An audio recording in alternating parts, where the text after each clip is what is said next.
Hiyo, in today's tech tip video, we're going to be going over Metamask Wallet in detail and what that actually is. Now, we use this Metamask Wallet all the time on Digital Investor. We say, oh, open up your Metamask Wallet, check what's in there, send from your Metamask, all that stuff. This is the main wallet that you're going to be storing your crypto and your tokens off the exchanges. If it's on the Ethereum network, the BNB network, the Polygon network, the Optimism network, the Harmony One network, and a couple other places. This wallet is so versatile. It's our #1 choice for hot wallets on the blockchain. So I'm going to show you how to use this thing in detail. Now over here, you can see that we have our token list. We have Ethereum, US dollars, Hypercycle, AGIX. Now remember, this is not the actual blockchain. MetaMask has just shown you a nice visual, cute tool to view your address on the blockchain. Let's go ahead and view on Etherscan. Etherscan is also not the blockchain, but it is the most pure way to view everything that happens on the blockchain. The blockchain is just a bunch of ones and zeros that's really hard to read, so this is going to interpret it for us. So let's pull up the wallet side by side with our Etherscan so we can see the difference here. Now you'll notice I have Ethereum 0.05, which matches up with exactly what Etherscan says. USDC 2416, Hypercycle, AGIX. Let's open up our token holdings over here.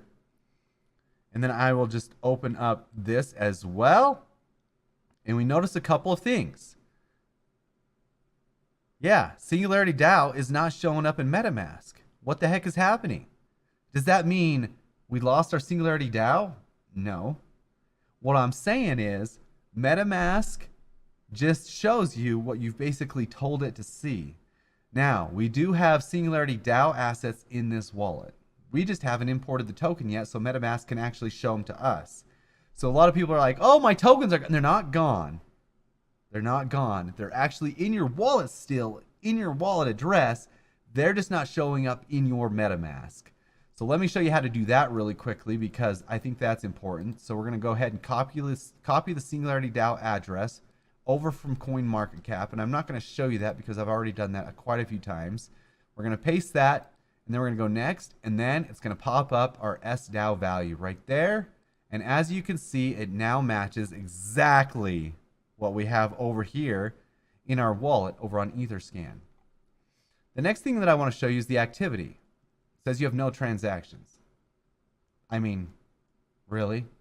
Look at all these transactions, okay? Obviously, there's transactions. MetaMask has just decided to selectively show you whatever transactions you want randomly. So, if you're trying to look at your history, MetaMask is not a good indicator of your history. Also, MetaMask is not very good at showing NFTs, which is why we use other things called dApps to view these things. So let's go ahead and dive into that. Okay, so I am now over on a decentralized application called OpenSea. OpenSea is the largest NFT marketplace there is, and it's a great way to view all of your NFTs or 721s, 1155s, any of that stuff. I'm going to click in the top right here and go to my profile page. Now this is after I've connected my wallet, so we can see a couple of things in here. One, we can see this digital test, which is my .eth name, and if you haven't watched that video, go watch that video, okay? And then a node license from Hypercycle as a test node license. So what we have here are a couple of NFTs, okay? If we open up MetaMask and we go to the NFT section, we can see both of those NFTs, but those won't always show up, unfortunately. So this is why we go to OpenSea to see everything that we have in here, because it shows up so much better and you can see it so much more easily, and you can do tons of things with these NFTs. But a lot of people ask, well, what the heck? Do I have to transfer this NFT right here into my MetaMask wallet? I think you guys know the answer. The answer is no, because guess what? This is my MetaMask wallet. This is just me connected to the OpenSea dApp in this wallet. See, it's exactly the same thing, 0.05 ETH. It's just connected, and now it's visually showing these NFTs. We can see the same thing if we go back to the blockchain. We can scroll all the way down to NFT tokens. We can see the Ethereum naming service one, which is my digital test.eth, and we can see the Hypercycle node licenses one. They don't look very pretty in here. at all. I mean, even if we go over here and we see the NFT transfers, it looks okay-ish, but it still doesn't look very good, sadly. So that's why we go to dApps like OpenSea, and we can connect to that dApp. Another dApp that we can connect to is nodemarket.io. As you can see, my digital test.eth wallet is connected, which is this wallet. Now, the assets that I have listed over on this exchange are not in a nodemarket.io wallet. It's just my Metamask wallet, okay? And my Metamask wallet is now connected to nodemarket.io. Keep that in mind when you're trying to look at these assets throughout different dApps on the blockchain. Each one of these don't have your own wallet that you've created. All you're doing is connecting your wallet to all of these dApps. And these dApps are looking inside your wallet to see what's in there. And when you sign transactions with these dApps, it's going to pull up a transaction in the Metamask wallet for you to sign to be able to interact with that dApp, to transfer funds, to transfer tokens, and other things that you're going to need to do with those dApps. Okay? So it is that simple to understand. Now that we have this pulled up, we're going to go through and check a few different things out on this wallet. Number one thing is the networks. As you can see, we can switch to any of the networks here that are listed. We can also switch to any of the test networks, which are for testing purposes if you're launching contracts or doing some testing on the blockchain. We can also add a network that we have not yet added. So this will pull up the MetaMask settings in a bigger window, and we can see quite a few more things. So a couple of the networks that I have not added yet are the Avalanche network, which I could potentially add, but I'm not going to.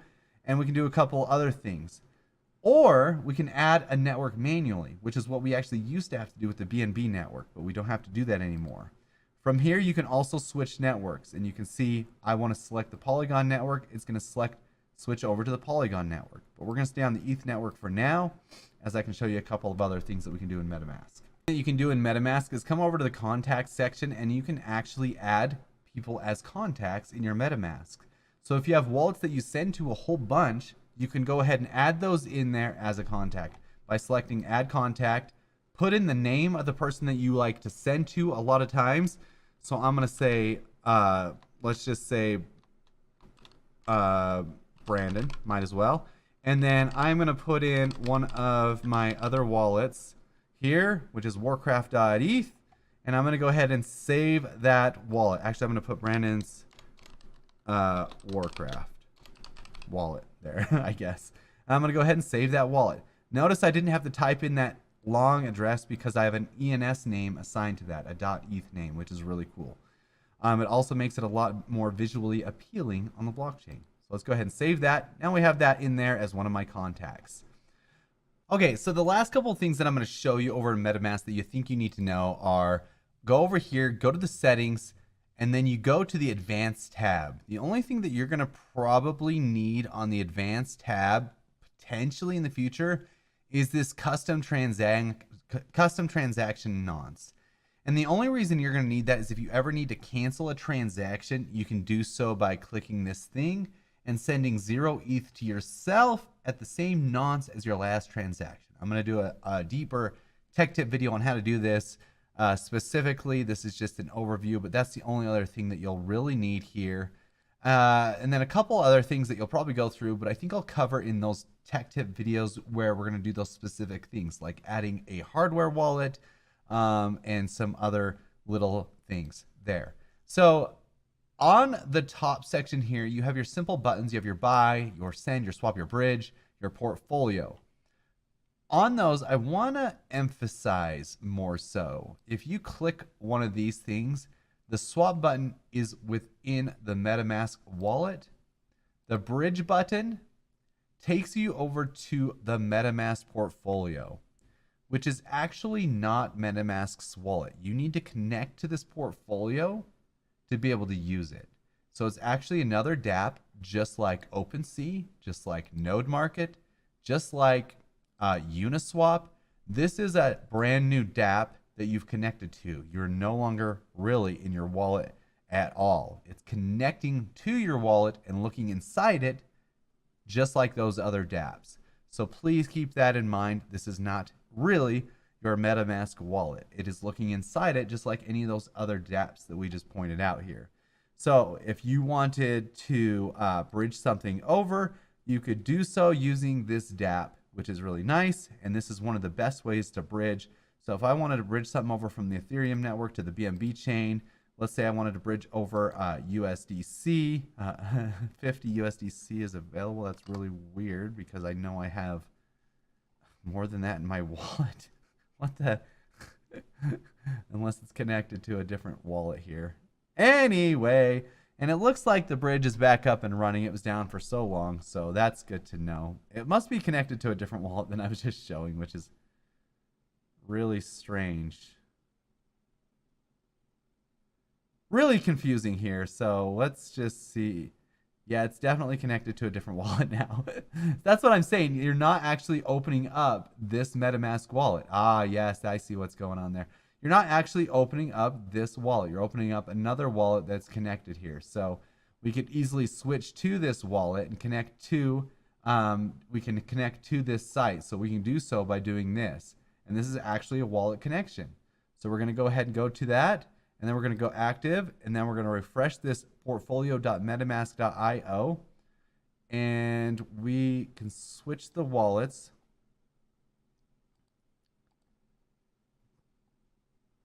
I didn't switch anything. It just switched on a big delay. That's a dApp. And that's how you kind of know it's a dApp, because you're not in the right wallet. Anyway, this is something that's important because a lot of people open up this portfolio thinking this is the actual MetaMask wallet, but it is not. Okay. So anything in here is your dashboard. You can see the NFTs in here, but as you can see, does that look pretty to you? No. And this is why we have people go over to OpenSea and check out their NFTs, because look at this one, doesn't even show up. This one showed up eventually, which is horrible. Anyway, you can send from this wallet, which is cool. You can unhide things and stuff. You can see like view hidden NFTs if somebody dropped you hidden NFTs there. And then you can see all your transactions. Look, now more transactions show up because this dApp shows you more of the transactions that you had that aren't showing up in MetaMask Wallet because it is a dApp and it's built for that. Anyway, you got to keep that in mind when we're using other dApps. So just be very aware when using your MetaMask wallet throughout all these transactions on the crypto space that you're connecting to dApps, and those dApps are doing transactions in your MetaMask wallet because you're allowing them to do that by signing signatures and using their protocols and their things within those dApps. So hopefully that helped a little bit explain the MetaMask wallet. And hopefully you guys understand fully now what a MetaMask wallet is and how you're using that by watching this video. If you want more tech tip videos just like this one, go ahead and go to nickblacknext.com, put in your name and email. We'll get you on our mailing list for more of these sweet tips, and we'll see you in